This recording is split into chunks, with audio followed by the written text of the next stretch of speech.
अस्सलामु अलैकुम वरहमतुल्लाहि वबरकातुह। मोहतरम भाइयों, बुज़ुर्गों, दोस्तों, ये हमारा इस्लाही मुआशरा का 1243वां सबक है। मोहतरम दोस्तों, हाफिज़ वसीम साहब, जिनकी ख़ुदकुशी के बाद से बहुत सारे लोगों ने उनके उन्वान पे तहरीर लिखना, मज़ामीन लिखना और बहुत सारे वीडियोज़ मैं देख रहा हूँ जो यूट्यूब के ऊपर लोगों ने डाले हुए हैं। और अक्सर वीडियोज़ में मैंने कॉमनली एक चीज़ देखा हूँ कि बहुत सारे लोग वो मुसलमानों को ही कोस रहे हैं इस मसले में, यानी उम्मत को कोस रहे हैं। कहाँ हैं गयूर मुसलमान और कहाँ हैं मिल्लत के मालदार मुसलमान? इनके होते हुए एक इमाम को ख़ुदकुशी करना पड़ रही है। कहाँ है ये लोग? और लोग जो है तनख्वाहों की और इमामों के तनख्वाहों की और ये सारी बातें जो है उसमें चल रही है। देखो, मैं जज्बाती तकरीरें करने वाला इंसान नहीं हूँ। मैं हमेशा बोलता हूँ मैं फ़ैक्ट पे बात करता हूँ और प्रैक्टिकल बात मेरी होती है। अब मैं आपको प्रैक्टिकल ये बता दूँ, ये जुमला इस्तेमाल करना सरासर गलत है। हर मसले में उम्मत के मालदारों को कोसना या मुसलमानों को कोसना ये गलत बात है, इसलिए कि हिंदुस्तान के मुसलमान ऑलरेडी गयूर है और ये हिंदुस्तान के मुसलमानों की गैरत ही है जो हिंदुस्तान के मुसलमान इंडिया के अंदर 50,000 से ज़्यादा मदरसे चला रहे हैं।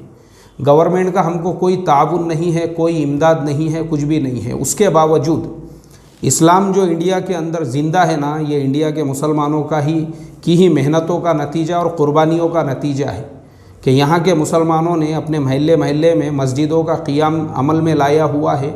बस्ती बस्ती के अंदर ये लोग मकातिब चला रहे हैं और मदारिस के निज़ाम को इन्होंने बाकी रखा है। ये मुसलमानों की क़ुरबानियाँ हैं। अगर ये हिंदुस्तान के मुसलमान गैरतमंद नहीं होते थे या गयूर नहीं होते थे ना, तो मेरे भाई आधा मुल्क अभी तक मुर्तद हो गया हुआ होता था। ये इंडिया के ही मुसलमान हैं जिनको अल्लाह ताला ने दावत व तबलीग की मेहनत के लिए भी कबूल किया है, जो बेचारे अपने खेत बेचकर, अपने घर बेचकर, अपने प्लॉट बेचकर, अपने हज के पैसे ये मुबारक मेहनत में लगा के मुल्कों में जाकर जो तबलीग का काम इन्होंने किया, सिर्फ़ अपने मुल्क को नहीं बल्कि पूरी दुनिया को सरसब्ज़ व शादाब कर दिया। ये इंडिया के मुसलमानों की ही गैरतमंदी है ये। और हर साल जो है तकरीबन 20,000 करोड़ रुपये इंडिया में जितने मदरसे चलते हैं ये उनका बजट है। ये 20,000 करोड़ रुपये पूरे मुल्क में जितने भी मदरसे चलते हैं ना, उन मदरसों का ये बजट है। ये कहाँ से आते हैं ये 20,000 करोड़ रुपये? ये 20,000 करोड़ रुपये इसी गयूर कौम जो है, मुसलमान कौम के रिक्शे वालों के जेब में से, कारखाने वालों के जेब में से, कंपनी वालों के जेब में से, गाड़े पे धंधा करने वालों के जेब में से, बाज़ारों में बैठ के कारोबार करने वालों के जेब में से, मुलाजिमत और नौकरी करने वालों के जेब में से आते हैं। वही लोग अपने खून पसीने की कमाई में से कोई ज़कात दे रहा है, कोई सदका दे रहा है, कोई ताउन कर रहा है। किसान लोग जो है खेती बाड़ी के उशर के सीज़न में जो है अनाज दे रहे हैं, कुर्बानियों की खाले और चमड़े। और अब जब खाले नहीं हैं तो लोगों ने अपने कुर्बानी के एक एक हिस्से में से 500-500 रुपये अलग से निकाले मदारिस के ताउन के लिए। मुझे आप बताओ, क्या ये इंडिया के मुसलमानों की गैरतमंदी नहीं है? तो इसलिए हर मसले में जो है ना यार, ये अच्छा नहीं लगता। ये मैं बार बार जब देखता हूँ ना, ऐसा कुछ हो गया कि फ़ौरन एक तबका ऐसा बिल बिलाने लगता है, कहाँ है मुसलमान कौम के मालदार और कहाँ है उम्मत मुस्लिमा क्या कर रही है बोल के। अरे भाई, उम्मत अल्हम्दुलिल्लाह बहुत अच्छे हैं इंडिया के मुसलमान। अल्लाह ताला मुसलमानों को जज़ाए खैर दे। मैं तो तारीफ़ करता हूँ। मैंने दुनिया भर के मुसलमानों के ऊपर रिसर्च और तहक़ीक़ की हुई है और हालात पड़े हुए हैं। तो मैं समझता हूँ हम गरीब है, लेकिन गरीब होने के बावजूद भी हमारे अंदर एक गैरत है अपने दीन को बाकी रखने के लिए। तो इसीलिए इस मुल्क के अंदर अब देखो यहाँ पे प्रॉब्लम ऐसे क्यों पैदा होते हैं। अभी मैं हाफिज़ साहब, वसीम साहब की जो ख़ुदकुशी है उस मसले को और थोड़ा क्लियर करूँगा। असल जो चीज़ है ना, देखो मुझे आप बताओ, चलो मेरा आपसे सबसे ये सवाल है कि इमामत हो या मदरसे की तदरीस हो, देखो ये सब जो है ना ये खिदमत के शोबे हैं, खिदमत के शोबे। इमामत जो है ना वो कोई प्रोफेशन नहीं है यार, यानी पेट भरने का प्रोफेशन बोलो या घर चलाने का प्रोफेशन। इमामत वो प्रोफेशन है ही नहीं। मुझे आप बताओ ना, इमामत में क्या करना पड़ता है? खदान खोदना पड़ती है, लकड़ियाँ काटना पड़ते हैं, खांधे के ऊपर जो है वज़न लेके ये करना। अरे भाई, आप मस्जिद में नमाज़ पढ़ने के लिए गए, चलो आपने भी अगर नमाज़ पढ़ा दी है, बड़े अजर व सवाब की बात है ये। और तनख्वाह जो हज़रत उमर फ़ारूक रज़ी अल्लाह ताला अन्हु के ज़माने में तय की गई थी, वो इसलिए ताकि इमाम को कुछ यानी एक आदमी फ़िक्स हो जाए मस्जिद के अंदर, मुतय्यन हो जाए, मुकर्रर हो जाए, वो दूसरे कारोबार वगैरह में अपना ध्यान तवज्जो ना रखे तो उसको एक ज़रूरत है उसकी पूरी हो सके। अब उस एतबार से तो फिर इमाम लोग जो है उस ज़माने से लेके आज तक अगर हम देखेंगे तो हमारे जो सल्फ़ है, हमारे जो अकाबिर है, उनकी ज़िंदगियों में हमको मिलेगा, ये जितने हमारे अकाबिर हैं आपको बड़े बड़े ताजिर मिलेंगे। ख़ुद हमारे इमाम आज़म अबू हनीफ़ा रहमतुल्लाह अलैह, इतनी बड़ी तिजारत। आज मुझे बताओ ना, है हमारे ज़माने में कोई इमाम जिसका एक्सपोर्ट और इंपोर्ट का कारोबार है, जहाज़ों से माल आता था जाता था, आपका 2-2, 300 लोग खाली आपका हिसाब किताब रखने को थे। इमाम अबू हनीफ़ा रहमतुल्लाह अलैह, लैस इब्ने साद, मैंने पिछले हफ्ते भी पिछले सबक में भी बताया था, मोहम्मद इब्ने मुनकदिर, मोहम्मद इब्ने सिमाक, मोहम्मद इब्ने सीरीन, अब्दुल्ला इब्ने मुबारक, हसन बसरी, मुजाहिद, ये पूरी लिस्ट है ये ताबीईन की। उनके बाद अगर हम तबे ताबीईन के दौर में भी आते हैं, जैसे कि इमाम शाफ़िई रहमतुल्लाह अलैह और इमाम अहमद बिन हम्बल रहमतुल्लाह अलैह, और उनके बाद के भी जो दौरों में हम जब चलते हैं, इमाम गज़ाली रहमतुल्लाह अलैह, और उनके बाद और फिर पीछे अगर हम आते हैं, पीछे के अदवार में अगर हम आते हैं, अब्दुर्रहमान इब्न जौज़ी रहमतुल्लाह अलैह, और पीछे के अदवार में भी अगर हम आते हैं, कुर्तुबी वग़ैरह के दौर तक, तो हमको ये पता चलता है कि हर ज़माने में हमारे जो असलाफ़ हैं, जिनके बड़े बड़े नाम हैं, जिन्होंने बड़ी बड़ी किताबें लिखी हुई है, जिन्होंने जो अपने वक्त के बड़े बड़े मुहद्दिसीन थे, ये इल्म दीन ये जो है ये मकसद था उनके ज़िंदगी का, और ख़िदमत के शोबे थे। लेकिन उनके अपने जो है कारोबारी लाइन से दूसरी लाइनें थी, दूसरी फील्ड थी, तो उनको कभी ये टेंशन नहीं होता था कि मुझे ये महीने की तनख्वाह मिली तो पता नहीं अब घर पे मेरे जो है पता नहीं क्या मसाइल पैदा हो जाएंगे, 2 महीने, 6 महीने, 8 महीने की। तो उन लोगों ने ये सारे शोबों को इख्तियार किया हुआ था तिजारत वगैरह के लाइन के एतबार से। अब हमारे ज़माने में क्या होता है कि हमको मदरसे में पढ़ने के ज़माने में ही हमारी मेंटालिटी ऐसी बनाई जाती है, बोले देखो ये तिजारत, कारोबार, ये सब दुनियादारी है, ये फ़िरऔन के, नमरूद के, क़ारून के, ये सब उनके रास्ते हैं। अब हमने तो इल्म दीन हासिल किया, तो हमने किसका रास्ता चुना है? बोले हमने अम्बिया का रास्ता चुना है। इल्म किसकी मीरास है? बोले अम्बिया की मीरास है। फिर तो अपने को भी अम्बिया के जैसी ज़िंदगी गुजारने का है। अब अपन को क्या, अम्बिया के वारिस है तो अम्बिया ने मार खाई हुई है, वो अपने को खाने का है। उन्होंने पत्थर खाए हुए हैं, वो भी अपने को खाने का है। उन्होंने गालियाँ खाई है तो अपने को भी मुसल्लियों की गालियाँ खाने का है। उनके ऊपर जुल्म सब अपने को बर्दाश्त, क्योंकि अपने को मीरास में मिले हुआ है ना, बोले ये सब। तो हमारी मेंटालिटी यही बनाई जाती है, अपने को दुनिया पे ध्यान देने का नहीं, वो अपना काम नहीं है। दुनियादारी करना, दुकानदारी करना, ये आलिम और मुफ्ती का काम थोड़ी है, बोले ये तो दुनियादारों का काम है ये या फिर मदारिस की तालीम के अलावा जो दुनियावी उलूम हैं, जैसे स्कूल की डिग्रियां लेना है, कॉलेज की डिग्रियां, अपना काम नहीं है ये अपना काम है ही नहीं। तो ये जब हमारी मेंटालिटी बनाई जाती है तो प्रॉब्लम क्या होता है, हम जब मदरसे से निकलते हैं तो दिमाग में हमारे यही होता है कि बस मेरे ज़िंदगी का मकसद तो भाई आखिरत ही है, बस कुछ भी हो जाओ, कुछ भी हो जाओ, मुझे तो बस आखिरत के लिए जीना है, दुनिया में कुछ कमाना ही नहीं है मुझे।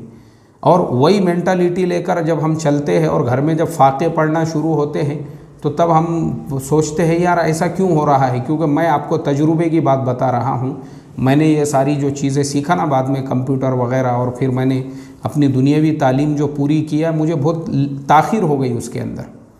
मेरी शादी होने के बाद, मैं जब बच्चों का बाप बन गया, उसके बाद मैंने जो है पढ़ना शुरू किया, तब जाके मैंने ये सारे एग्ज़ामात, इम्तिहानात वगैरह दिए मैंने। क्यों इतनी ताख़ीर और देरी क्यों हो गई? क्योंकि हमारी भी मेंटालिटी वैसी ही बनाई जाती थी, ये अपना काम नहीं है, बोले ये तिजारत, कारोबार, ये धंधे, बिज़नेस, ये तालीम, ये अपना काम नहीं है, ये तो दुनिया के जो जलील कुत्ते रहते ना उनका काम है, बोले ये सब। ये क्या हामान, फ़िरऔन, क़ारून, नमरूद, ये सब उनका काम है, ये अपना काम नहीं है ये। तो मैंने देखा जो लोग इस तरीक़े से बेचारे हमारे सीधे सादे भोले भाले मदारिस में पढ़ने वाले तलबा को, या हमारे जो खिदमत करने वाले उलामा आइम्मा को ऐसी तरगीबें देने वाले थे, वो ख़ुद 15-15, 20-20 लाख की गाड़ियों में घूमने वाले, उनके अपने बड़े बड़े बंगले, हवेलियाँ, महल, वो हमारे जैसे खिदमत करने वाले को जो ये सिखाते थे। देखो घर में फ़ाक़ा भी आया ना, फ़ाक़े किसके घर पे आते थे? अम्बिया के घर पे आए। तो हम तो इल्म दीन की खिदमत के लिए वक्फ़ हो चुके हैं, तो अपन ने क्या करने का, अपने घर में अगर फ़ाक़ा भी आया ना तो पानी में आटा डालने का, उसमें नमक डालने का, उसको घोलने का और पी जाने का, उसको ये बर्दाश्त करने का अपन नहीं। तो जो लोग इस तरीके की बातें करते थे ना, लोगों को ये बोलते थे कि नहीं नहीं नहीं, ये तो सब दुनियादारी है, ये पढ़ने का नहीं, फाके वगैरह सब अपने को मीरास में मिले हुए है, लिख के लिए हुआ है ना। अपन आए थे जब पैदा हुए थे तो साथ में पूरे पेपर भी साथ में आए थे कि ये सब अपने को करने का ही है, क्योंकि अपन तो अंबिया के वारिस है। तो मैंने देखा जो इस तरीके से दुनिया को मतलब इस तरीके से जो है ज्ञान देने वाले जो थे, प्रवचन देने वाले लोग थे, साला वो खुद जो है 15-20 लाख की गाड़ियों से नीचे पैर रखने को तैयार नहीं। उनके आंग पे जो है ऐसे नफीस नफीस उम्दा उम्दा लिबास है, बड़े बड़े बंगलों हवेलियों महलों में रहने वाले, और आम सादे उलामा इम्मा को जो आटे में नमक घोल के पीने की तरगीब देने वाले, जब तक उनके अपने दस्तरखान के ऊपर एकदम लजीज़ लजीज़ और नफीस नफीस उम्दा उम्दा मुरग़्ग़न ग़िज़ाएँ नहीं आ जाती, उस वक्त तक उनका अपना लुक़मा जो है हलक से नीचे नहीं उतरता। और आम लोगों के लिए, क्योंकि आम लोग अंबिया के वारिस है, आप नहीं है कि भाई अंबिया के वारिस, अल्लाह हिफाजत फरमाए। तो मैंने कहा यार ये तो साला एकदम जो है मतलब आम लोग जो है वो उनके लिए दुनिया है ही नहीं। बस तुम खाली खिदमत करते रहो, बस चंदा जमा करके लाते रहो और हर साल जो है मोहतमिम साहब को बताते रहो, देते रहो उनको कि मैंने कितनी मेहनत किया बोल के, देखो दीन के वास्ते, और वो आपकी पीठ थपथपाते रहेंगे, वाकई में भी दीन का असली मुजाहिद तू ही है बोल के। अल्लाह हिफाजत फरमाए। तो क्या होता है, जब हमने ये सारी चीज़ें देखे, हमने बोले बस रे बाबा, बस बहुत हो गए प्रवचन और बहुत हो गए जो है ना वो आसाराम बापू के जैसे, जो आसाराम बापू देते थे ना, प्रवचन देते थे और क्या बोलते उसको, सत्संग होता था उनका। मैं बोला बस बस हो गए हज़रत, बस। तो क्या होता है, हमारी जो मेंटालिटी है, हमारी जो मानसिकता है वो ऐसे बनाई जाती है और हमको लगता भी है ये। तो उस वजह से फिर हमारा जो बेचारा गरीब इमाम है, हमारा जो गरीब तालिब इल्म है, उसको क्या लगता है मदरसे में पढ़ने के ज़माने में, बल्कि उल्टा वो मुखालिफत करता है। अगर उसको पता चलता है उसके साथियों में कोई अलीगढ़ मुस्लिम यूनिवर्सिटी से BA BCom करना चाहता है या कोई ओपन यूनिवर्सिटी से, तो वो उनको पहले ही बोलना चाहता है, अरे तुम तो दुनिया के पीछे पड़े हुए हो, तुम तो दुनिया के पीछे भाग रहे हो। तो वो पहले ही, क्योंकि वो बेचारा जो है उसकी मानसिकता वैसी बनाई जाती है। तो प्रॉब्लम हमारे पास में यही होता है कि हमारा जो मदरसे में पढ़ने का ज़माना होता है, अगर मैं समझता हूँ हमारे तालिब इल्मी के ज़माने में ही हमको ये सिखाया जाए कि देखो भाई ये जितने हैं ना, ये सब शोबे जो है, ये जो दीन के शोबे हैं, ये खिदमत के शोबे हैं, इसको छोड़ना नहीं है। इमामत तुमने छोड़ना नहीं, खिताबत तुमने छोड़ना नहीं, तदरीस तुमने छोड़ना नहीं, लेकिन अपनी जो ज़रूरियात है उसको पूरा करने के लिए तुम कोई हुनर सीखो। और मदरसों में नज़्म होना चाहिए कि हमारा तालिब इल्म हाफिज़ के साथ में इधर 10वीं पास करे, आलिमियत के साथ उसका ग्रेजुएशन कंप्लीट हो।